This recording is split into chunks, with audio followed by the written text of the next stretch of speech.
የሰዓቱን አጫጭር መረጃዎች ይዤላችሁ ቀርቤያለሁ። እስከ ፍጻሜው ድረስ አብራችሁን ቆዩ። በዚህ ሰዓት የመረጃ ጊዜ ሁለት ያልኳቸውን አጫጭር መረጃዎች ይዤላችሁ ቀርቤያለሁ። እስከ መጨረሻው ድረስ አብራችሁን ቆዩ። አሜሪካ ቬኔዙዌላ ትሮጣለች ሲሉ ትራምፕ ከመጠነ ሰፊ ጥቃት በኋላ ተናገሩ። አሜሪካ በቬኔዙዌላ ላይ ስላደረገችው ጥቃት የዓለም መሪዎች አስተያየታቸውን ሰጥተዋል። አሜሪካ ቬኔዙዌላ ትሮጣለች ሲሉ ትራምፕ ከመጠነ ሰፊ ጥቃት በኋላ ተናገሩ።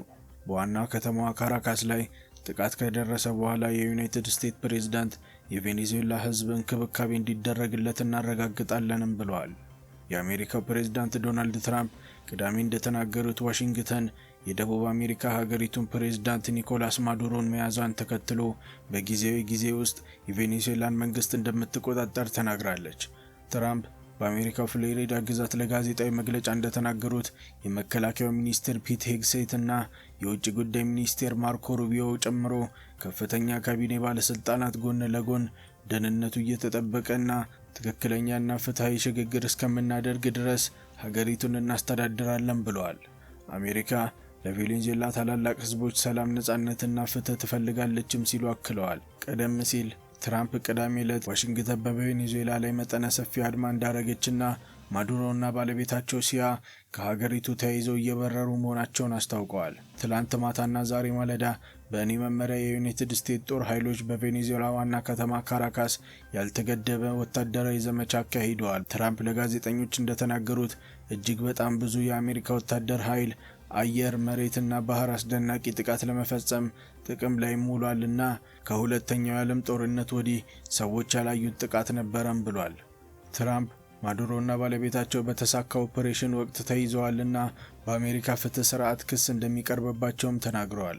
አክለውም ይህ በአሜሪካ ታሪክ ውስጥ በጣም አስደናቂ፣ ውጤታማና ኃይለኛ የአሜሪካዊን ወታደርና ብቃት የሚያሳይ እንደነበረም ተናግረዋል። ትራምፕ ማዱሮና ባለቤታቸው ዩኤስኤስ ዋይጂማ በተባለ የባህር ኃይል መርከብ ተሳፍረው ወደ ኒውዮርክ እንደሚያመሩም ተናግረዋል። ስማቸው ያልተጠቀሰ ምንጮች ለሲቢሲ ኒውስ እንደተናገሩት ማዱሮ ወደ ኤፍቢአይ አውሮፕላን ወደ ኒውዮርክ ከመዘዋወሩ በፊት በጓንታናሞ ቤይ ኩባ በሚገኘው የአሜሪካ ጦር ሰፈር ይቆማል ተብሎም ይጠበቃል ተብሏል። ማዱሮና ባለቤታቸው በቅርቡ የአሜሪካን ፍትህ ሙሉ ኃይል ይጋፈጣሉና በአሜሪካ ምድር ላይም ለፍርድ ይቀርባሉ ተብሏል። ትራምፕ በኦፕሬሽኑ ወቅት አንድም የአሜሪካን አገልግሎት አባል እንዳልተገደለና አንድም የአሜሪካ መሳሪያ እንዳልጠፋም ተብሏል። ዩኤስ አስፈላጊ ከሆነ ሁለተኛ ማዕበል ጥቃት አድማ ለመፈጸም ተዘጋጅታ ነበር ሲሉ ትራምፕ ተናግረዋል። ይህ ምናልባት አሁን አስፈላጊ ላይሆን ይችላልም ብሏል። አክለውም አሜሪካ አርማዳ ቦታ ላይ ተዘጋጅቷልና ዩናይትድ ስቴትስ ጥያቄዎችን ሙሉ በሙሉ እስኪሟሉና ሙሉ በሙሉ እስኪረኩ ድረስ ሁሉም ወታደራዊ አማራጮችን ትይዛለች ብሏል። ትራምፕ ቬኔዙዌላ በክልሉ ውስጥ የውጭ ጠላቶች ከጊዜ ወደ ጊዜ እያስተናገደችም ነው ብሏል። ከዚህ ሁሉ ድርጊት ከ200 ዓመታት በፊት የነበሩ የአሜሪካ የውጭ ፖሊሲ ዋና መርሆች በእጅጉ የሚጥሱ ነበሩና ወደ ሞንኮ ዶክትሪ ተመለስና የሞንኮ ዶክትሪ ትልቅ ጉዳይ ነው፣ አሁን የዶርኖ ዶክትሬት ብለው ይጠሩታል ሲሉ የመጀመሪያ ስሙን እየጮኸ ተናግረዋል። ፕሬዝዳንቱም በተጨማሪ አሜሪካ በቬኔዙዌላ ዘይት ላይ የጣለችውን ማዕበል ካለፈው ዓመት መገባደጃ ጀምሮ ሙሉ በሙሉ ተግባራዊ ነው ብላለች። አሜሪካ ለቬኔዙዌላ አስተዳደር ያቀደችውን እቅድ ለማብራራት ሲጠየቁ ትራምፕ አስተዳደራቸው ከቡድን ጋር እንደሚሰራም ተናግረዋል። በትክክል መሄድን እናረጋግጣለን፣ የቬኔዙዌላ ሕዝብ መንከባከቡን እንቀጥላለንም፣ እናም በዚህ ዘራፊ የተገደዱትንም የቬኔዙዌላ ሕዝብ መንከባከብን እናረጋግጣለን ሲሉም አክለዋል። ትራምፕ ከአየር ድብደባውና የባህር ኃይል ጥቃቶች በተጨማሪ አሜሪካ በመሬት ላይ ቦት ጫማዎችን አትፈራም ሲሉ አስምረውበታል። በሚቀጥለው ቀናት አሜሪካ ቬኔዙዌላን ለመቆጣጠር ምንም አይነት ሂደት እንደምትጠቀም ሲጠየቁ ትራምፕ አሁን ሰዎች እየተሾሙ ነው ሲሉ አክለው እነዚያ ሰዎች እነማን እንደሆኑ እናሳውቀውታለንም ተብሏል። የቬኔዙዌላ ምክትል ፕሬዝዳንት ዴልሲ ሮድሪጌዝ ቅዳሜ ዕለት ማዱሮ መያዙን ተከትሎ ስልጣን ላይ ተረክቧል። ትራምፕ የውጭ ጉዳይ ሚኒስቴር ሩቢዮ አስቀድሞ ከእሷ ጋር እንደተነጋገረም ተናግረዋል። ከጥቂት ጊዜ በፊት በፕሬዝዳንትነት ቃለ መሐላ ፈርማለች፣ ከማክሮ ጋር ረጅም ውይይት አድርጋለችና የምትፈልገውን ሁሉ እናደርጋለን ብለዋል። እሷ በጣም ቸርናት ብዬ አስባለሁ፣ ግን በእርግጥም ምርጫ አልነበራትም ሲሉ ትራምፕም ተናግረዋል። በቬኔዙዌላ የተቃዋሚ መሪ ማሪያ ኮሪና ማቻዶ ላይ ትራምፕ መሪ መሆን ለሷ በጣም ከባድ እንደሚሆንም ተናግረዋል።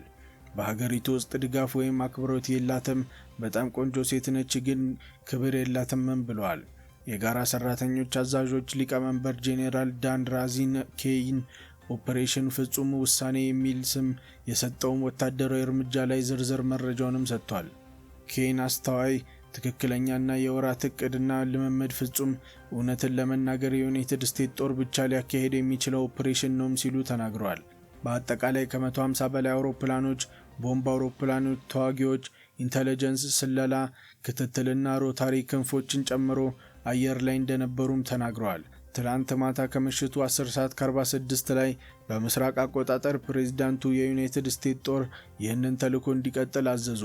እንዲህም አሉ፣ መልካም ዕድልና ጋድስፒድ እና እነዚህን ቃላት ወደ መላው የጋራ ኃይል ተላልፈዋል ሲሉም ኬይን ተናግረዋል።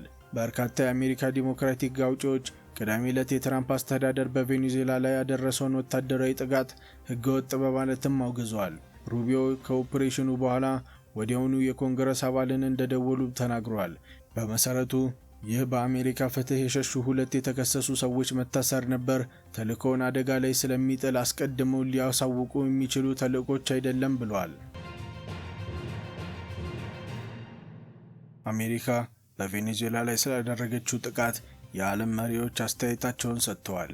በዓለም ዙሪያ ያሉ መሪዎች አሜሪካ የቬኔዙዌላ ፕሬዝዳንት ኒኮሎ ማዱሮ ሁሴንን ለአሜሪካ አሳልፎ መስጠት መወሰኗን አውግዘዋል። ሌሎች ደግሞ ለአሜሪካ ድጋፋቸውንም ገልጸዋል። ቅዳሜ በቬኔዙዌላ ላይ የደረሰው መጠነ ሰፊ ጥቃትን ተከትሎ ማዱሮና ባለቤታቸው በአሜሪካ ጦር ተይዘው አሁን በኒውዮርክ እስር ላይ ይገኛሉ። ጥንዶቹ በዩናይትድ ስቴትስ ውስጥ በአደንዛዥ ዕፅ ዝውውር ወንጀልም ተከሰዋል። የብሪታንያ ጠቅላይ ሚኒስትር ኬር ስታርመር በመጀመሪያ ምላሻቸው መንግስታቸው ለማዱሮ አገዛዝ እንባ እንደሌለውም ተናግረዋል። የቬኔዙዌላ ጎረቤቶች ላቲን አሜሪካ፣ ሩሲያና ቻይናን ጨምሮ ለረጅም ጊዜ ጓደኞች የሆኑ የአሜሪካ ድርጊትን አጥብቀው አውግዘዋል። ቻይና በሉዓላዊ ሀገሯና በፕሬዝዳንቷ ላይ የኃይል መጠቀሙ በጣም አስደንጋጭ ነውም፣ አጥብቀንም እናወግዛለን ብለዋል። ሩሲያ አሜሪካ በቬኔዙዌላ ላይ ለተጠቀመችው ኃይልም አውግዘዋል። የፕሬዝዳንት ዶናልድ ትራምፕ ጣልቃ ለመግባት የሚፈልገውት ኢራን በቬኔዙዌላ ላይ የተፈጸመውን ጥቃት ግልጽ የሉዓላዊ ጥሰት በማለትም አውግዘዋል። ቅዳሜ ዕለት በቬኔዙዌላ ላይ የደረሰውን ጥቃት ተከትሎ ትራምፕ በቬኔዙዌላ ፕሬዝዳንት ኒኮሎ ማዱሮ እና በባለቤታቸው ተአማኒነት ያለው የመንግስት ሽግግር እስኪቋቋም ድረስ አሜሪካ ሀገሪቱን እንደምታስተዳድርም ተናግረዋል። የብራዚል ፕሬዝዳንት ሉዊስ ኢናሲዮ ሉላ ዳ ሲልቫ የአሜሪካ ድርጊት ተቀባይነት ሊኖረው የማይችል መስመር በማለትም አውግዘዋል። አሜሪካ በሉዓላዊ ሀገር ላይ የሚደርስ ጥቃት የዓለም አቀፍ ሕግን መጣስና ወደ ዓለም አቀፍ አለመግባባትና ብጥብጥ እርምጃም በማለት አውግዘዋል። የኮሎምቢያው ፕሬዝዳንት ጉስታቮ ፔድሮ ጥቃቱ በላቲን አሜሪካ ላይ በሉዓላዊነት ላይ ጥቃት ሲሉ፣ የኩባው ፕሬዝዳንት ሚጌል ዲያዝ ግን የወንጀል ጥቃት ብለዋል። የቺሊው ፕሬዝዳንት ጌብርኤል ቦሪክ በኤክስ ገጻቸው ላይ ስጋታቸውንና ውግዘታቸውን ገልጸው በአገሪቱ ላይ የሚደርሰው ከባድ ቀውስ ሰላማዊ መፍትሄ እንዲረጋገጥ ጥሪ አቅርበዋል። ኡራጋይ በይፋዊ መግለጫ እድገቶችን በትኩረትና በቁም አሳቢነት እየተከታተለች እንደሆነና ሁልጊዜም እንደተናገረው ወታደራዊ ጣልቃ ገብነትን ውድቅ እናደርጋለን ብለዋል። ትራምፕ ኩባን ያልተሳካለት ሀገር በማለት በክልሉ ሰፋ ያለ የአሜሪካ ፖሊሲ ሊኖር እንደሚችል ጠቁመዋል። የዩናይትድ ስቴትስ የውጭ ጉዳይ ሚኒስቴር ማርኮ ሩቢዮ ኩባ የማዱሮ አስተዳደር በሚገፉት ብቁ ባልሆነ መሪዎች የሚመራ አደጋ ነው በማለት በኩባ ጣልቃ ገብተዋል። የቬኔዙዌላ የሀገር ውስጥ ጉዳይ ሚኒስቴር ዲዮስዳዶ ካቤሎ ህዝቡ በሀገራቸው መሪዎችና ወታደሮች ላይ እንዲተማመኑም ጥሪ አቅርበዋል። ዓለም አቀፍ ህብረተሰቡ ይህንን ጥቃት እንዲቃወም ጥሪ አቅርበዋል።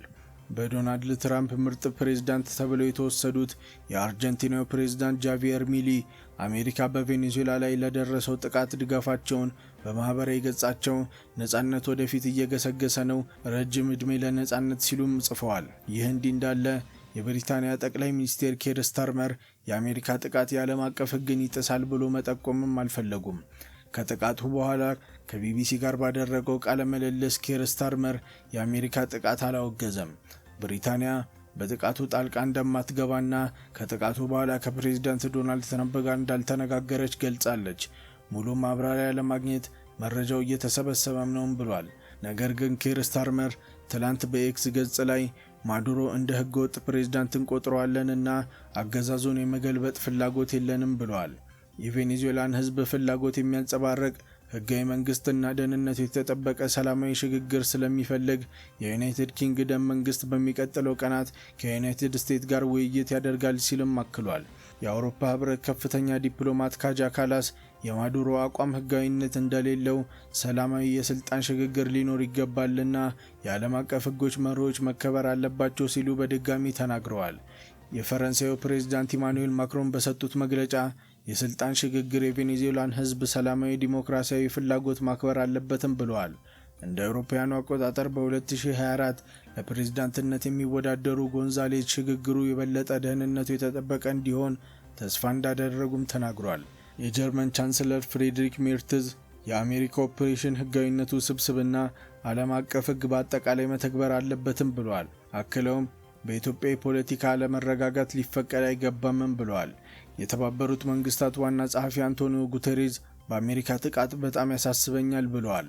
በቬኔዙዌላ ውስጥ የሚንቀሳቀሱ ሁሉም ተዋናዮች ለሰብአዊ መብቶችና ህጋዊ የበላይነት ሙሉ በሙሉ ለማክበር ሁሉንም አቀፍ ውይይት ለማድረግ ዝግጁ እንዲሆኑ ጥሪ አቅርበዋል። የዩኤስ ሴኔት አብላጫ መሪ ቹክ ሹም የአሜሪካን ጥቃት አውግዘዋል።